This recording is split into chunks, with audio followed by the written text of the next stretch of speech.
When I first met Lewis, he was struggling fairly severely with arthritic conditions of both his knees.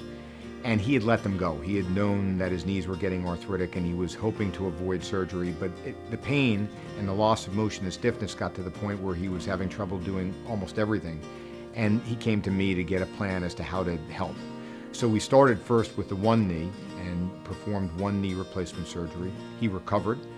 It helped his activity levels. And then when he felt that he was strong enough and that the knee had recovered sufficiently, he made the decision it was time to proceed with the other knee replacement. I went to him to see about the knee, and I was very well satisfied with him, and he was very, very down to earth and very easy to talk to. He answered any questions I had, no problem at all. In fact, I was very surprised how easy it went, and when I woke up, how little pain I had. I was amazed how well it was. Lewis is a very independent guy. So he certainly did need some physical therapy, which we did both initially at home as well as at an outpatient physical therapy center. But he is independent and likes to be outside, walking, being in the woods, in his yard, and doing activities.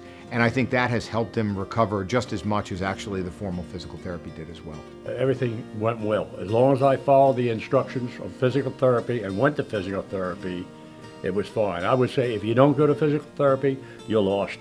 You're going to have problems.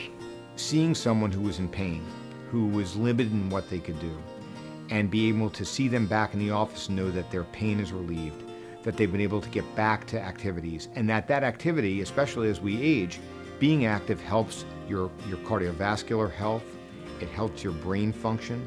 So not only am I helping a patient by taking them out of pain and getting them back to activities that they want to do, but I know that their general health, their brain function, their cardiovascular health is going to benefit from what I was able to help them with. It's the most rewarding thing that as a surgeon you could ever ask for. I would highly recommend Shore Medical Center. It was excellent. The nurses, the doctors, everybody was excellent.